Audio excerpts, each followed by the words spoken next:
We're going to talk about Co-Reg list building tonight. I don't know if any of you have ever dealt with Co-Reg list building. It's kind of a different animal on its own, and it has to be handled in a particular way for you to have any real success with it.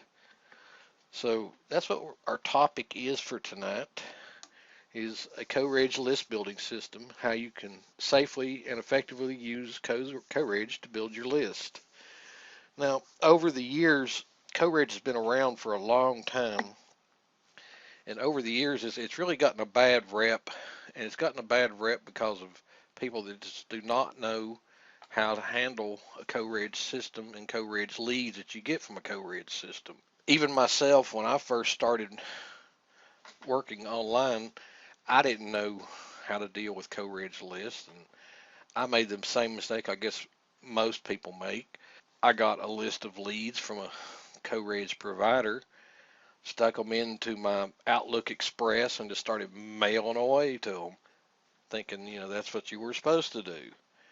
And this is back in the days of dial-up internet, and my Outlook Express would sit there and run for, an hour or two, and I thought it was just chugging along really great.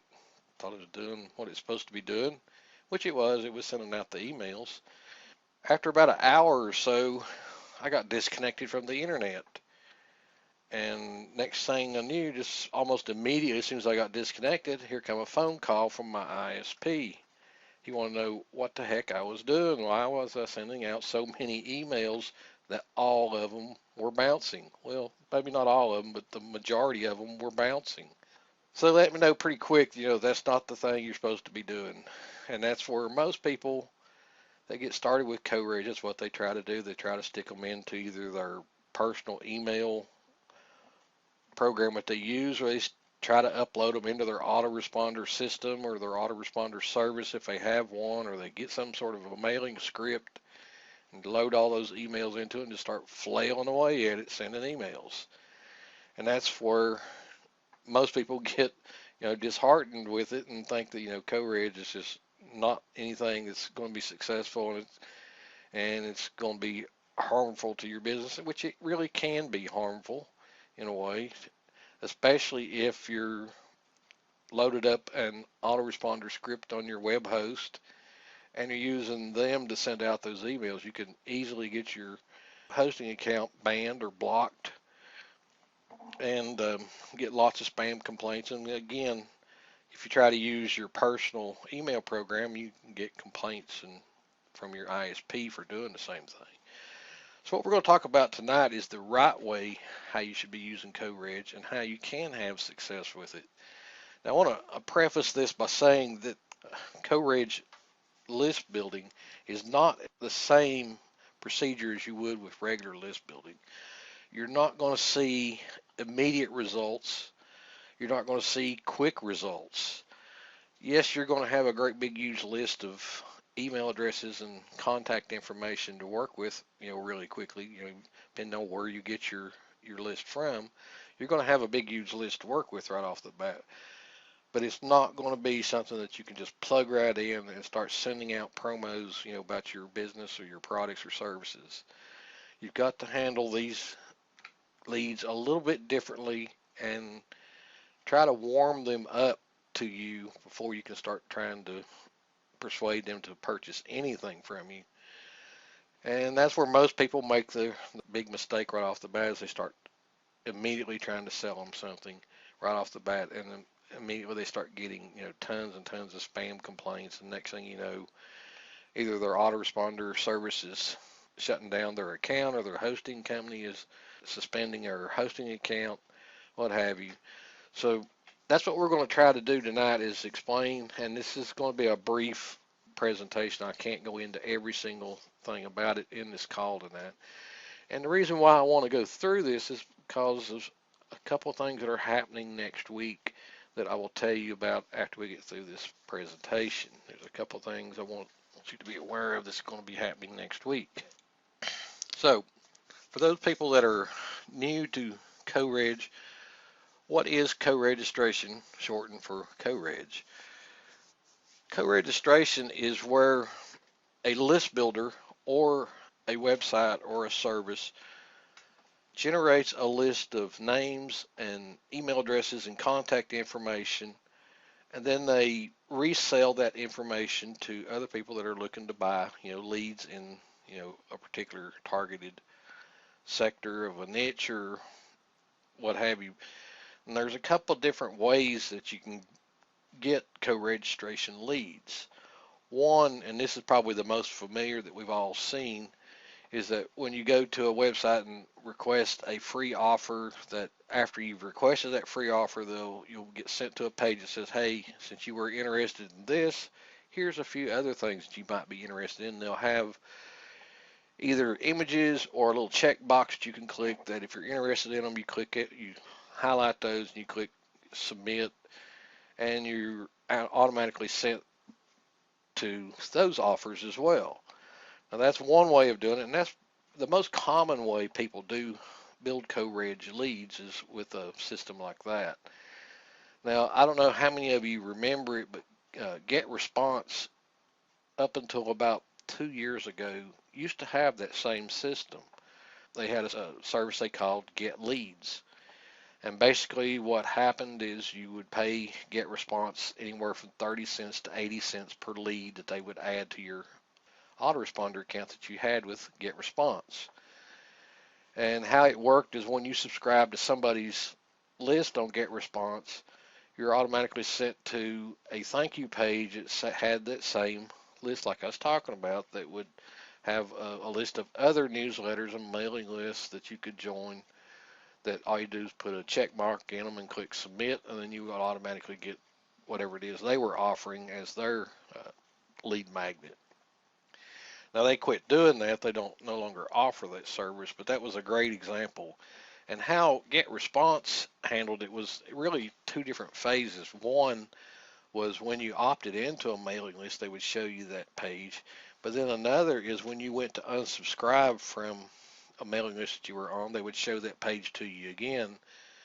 And, it worked out really well for them, I guess, and it worked out well for the people that were, buying those leads from them. They got good leads at, a good cheap price. But I guess it ran into problems with them. You know, lots of people complaining that they didn't know they were subscribing to another list or whatever it might be. So they dropped that service. They no longer offer that now.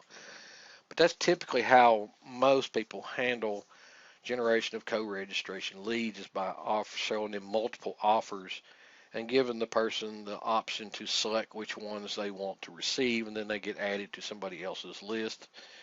And then some people, some services as well, will actually just automatically add you to other lists. Now, examples of this would be like some of the giveaway events. If you've ever been to any of the giveaway events in the last couple of years, you'll notice that most of them have like 4 or 5 sponsors. There's like 4 or 5 people that are co-JVing together to launch the giveaway.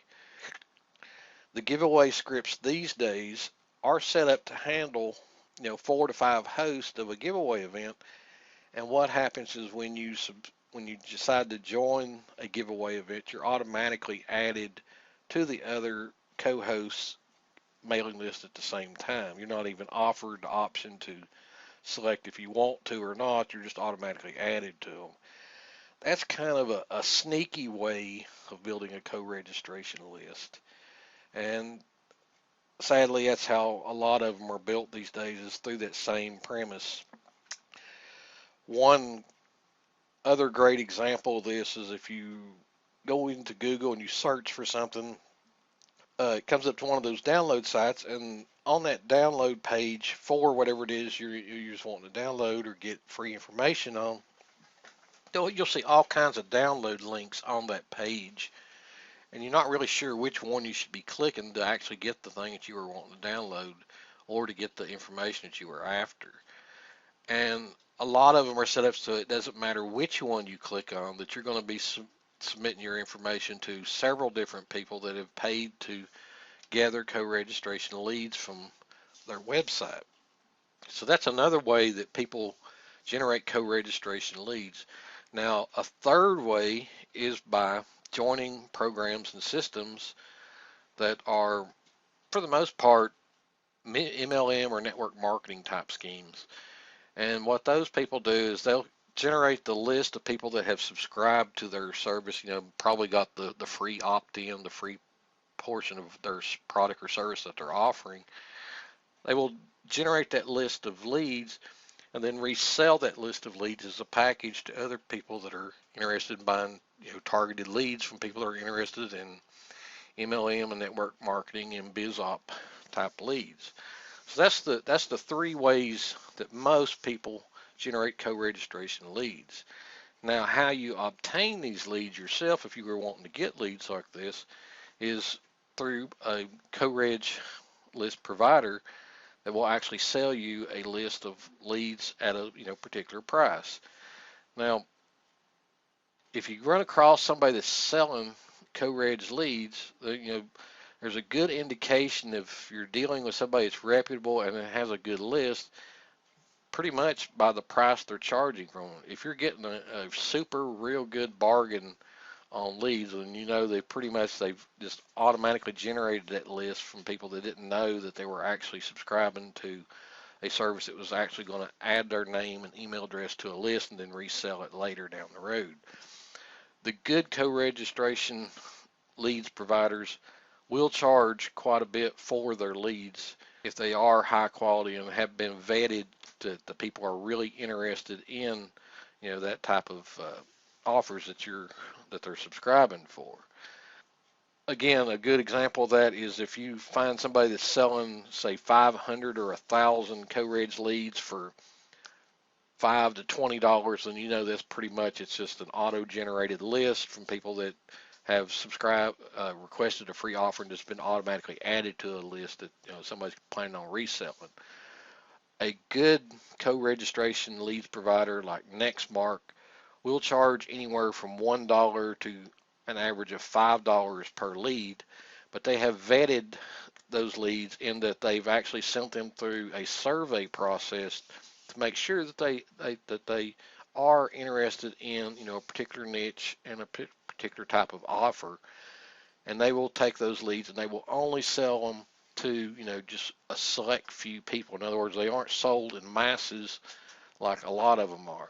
Great examples of places that sell cheap leads and sell them to anybody over and over and over again is like Little Ticket to Wealth.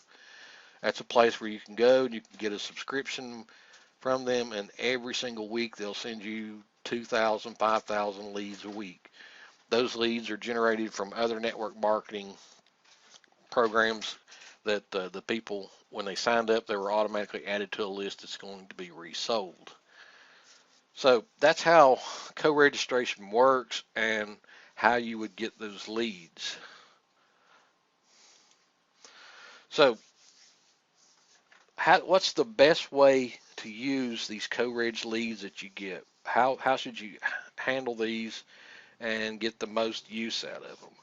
Well, the best way to use them first is to first off realize that any type of co-reg leads that you get is going to be a list of leads that, for the most part, the people may know, they're going to be added to a list of leads that are going to be resold, and they're going to use pretty much, a good third to one half of them are going to use fake email addresses because they're hoping to be sent right directly to the download page or whatever it is that they're off after immediately as soon as they sign up for that list. So whenever you get a list of co-reg leads, you can expect anywhere from a third to 50% of them to be bad email addresses to start with. So the first problem you have to tackle is cleaning up this list and making sure that you've got a good list of leads that you can actually mail to.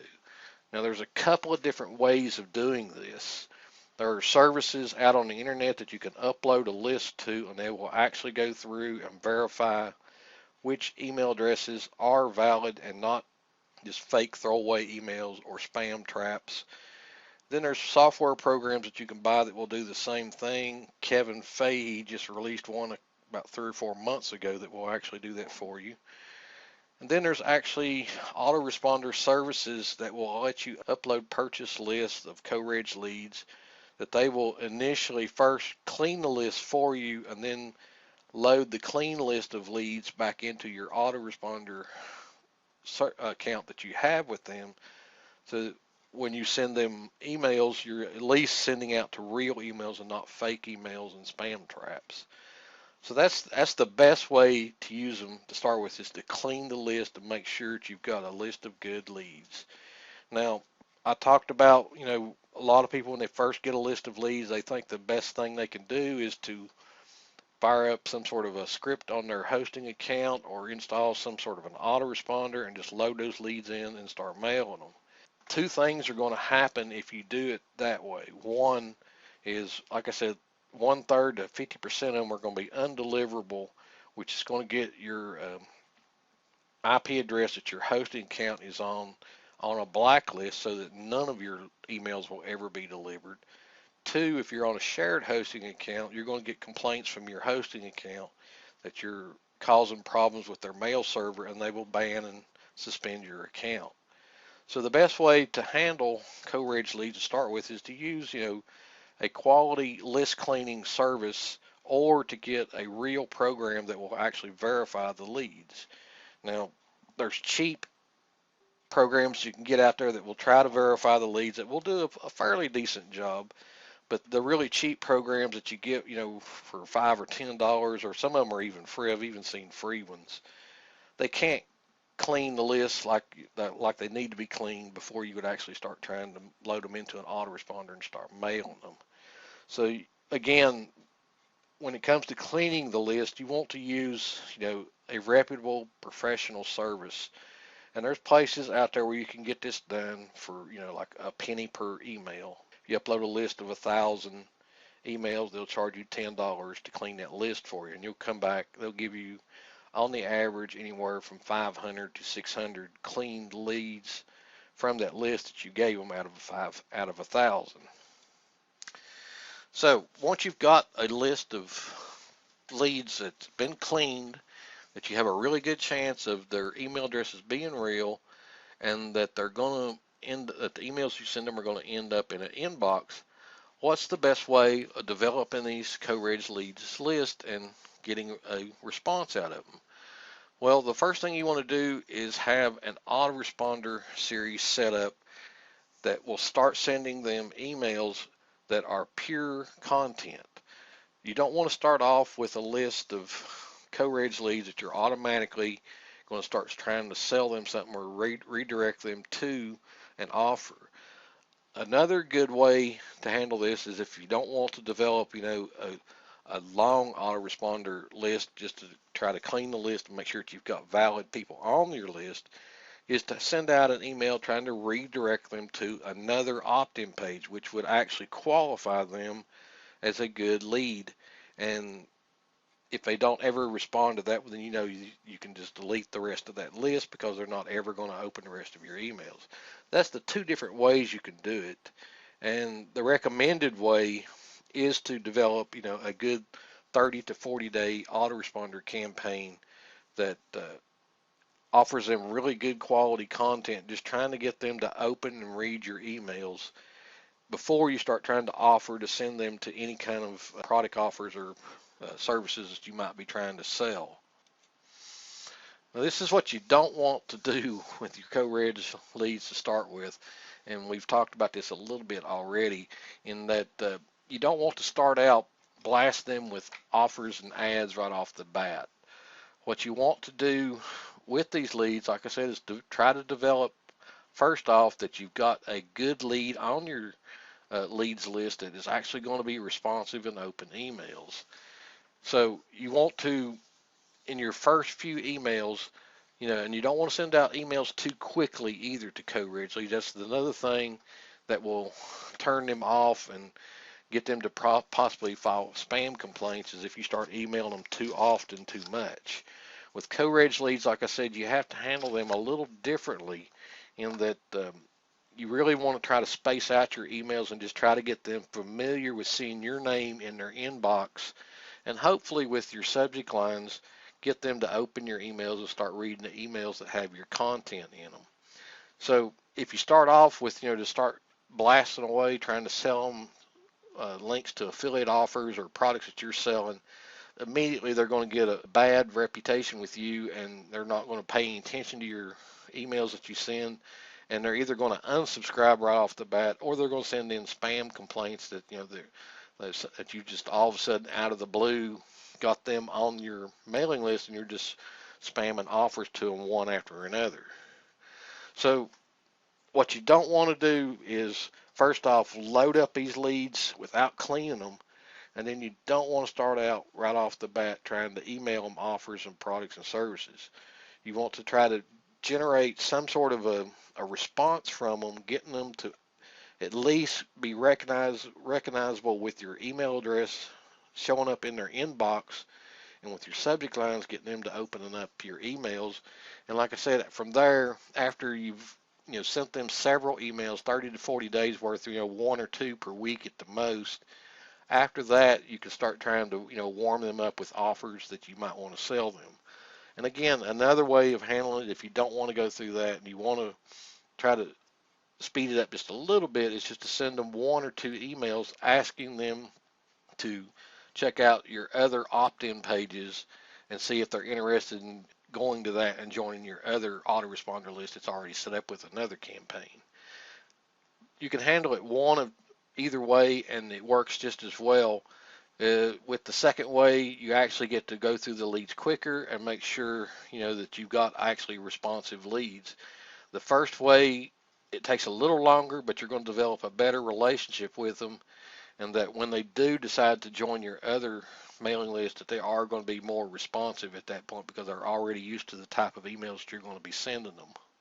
So initially, no matter which way you decide to go with either the long campaign or a short campaign of just trying to get them to join another list, you want to have a really good welcome introduction email that welcomes them to joining your newsletter list or whatever it might be, the kind of list you've developed, and just telling them what to expect from the emails they're going to get from you. And you might even could outline a list of some of the subject lines that you're going to be using for future emails. If you're going to use the 30-day campaign method, you could actually list out some of the topics that you'll be covering in future emails.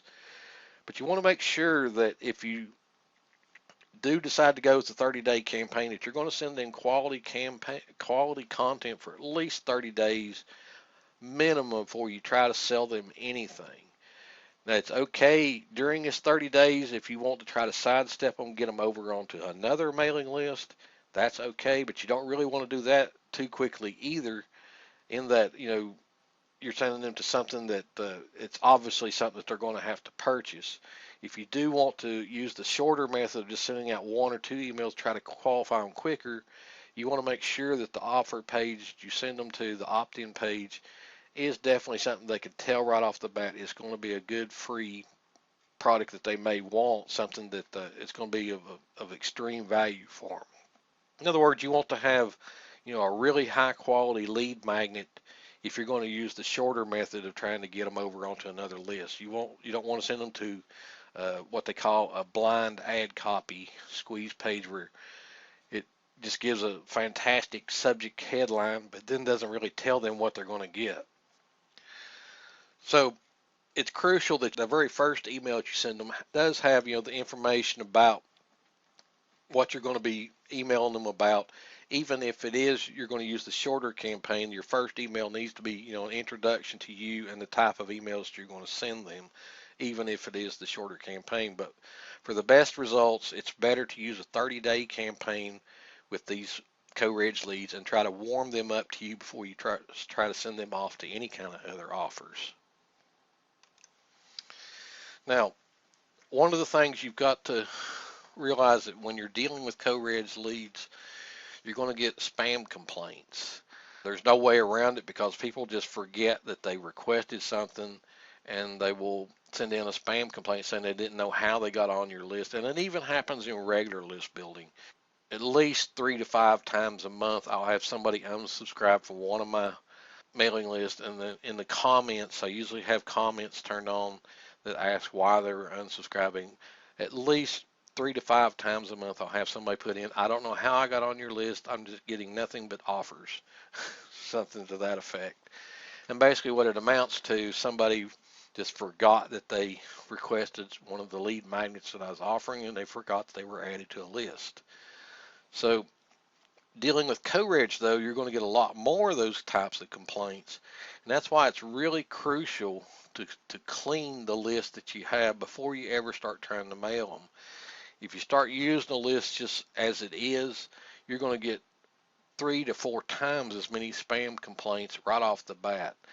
Now, a great way to deter the spam complaints is to have a quoted copy of the Can Spam Compliance Act at the very bottom of the email, and then a blurb at the top of the email says that this email is can spam compliant. Please scroll down to the bottom of this email to find out the details. And in those details, with most good autoresponder scripts and services, you can actually include the details of how they got subscribed to that list that you put them on. You can use tokens in most of the good autoresponder scripts and services that will actually give them information which will show them if they did actually request an offer somewhere that actually got them put on that list, to the list just being sold to somebody and they don't know how they got on the list. So having a good blurb at the end of your emails, as the first couple of ones at least in your Co-Reg list that you're building, does help a lot with curtailing some of the spam complaints. And again, if you're loading up an autoresponder script on your own hosting account, and even if you've actually went to the process of cleaning the list before you started importing the good list of clean people into the autoresponder, you're still going to get people that complain about spam that they don't know how they got on the list. So having this little blurb on the first couple of emails that uses the tokens, that shows their IP address and maybe where they came from to get on the list, will stop a lot of those spam complaints.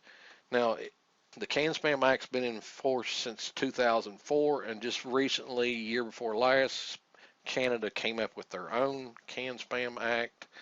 So it's really a good idea to quote both of them. Unless you know for sure that the leads you've got aren't coming from Canada, then you can avoid that. But if you're not sure where their IP address is, if it could be Canadian leads that you're getting, it might be a good idea to have the information about both Can Spam Act laws at the bottom of the emails. And this will stop a lot of the spam complaints that you would get. And like I said, if you tell them at the very opening of the email that at the very bottom of the email there's information about how they got subscribed to the list and a copy of the Can Spam Compliance Act at the very bottom of the email, most people will scroll down to the bottom of the email and verify that stuff is there, and then that will stop a lot of those spam complaints.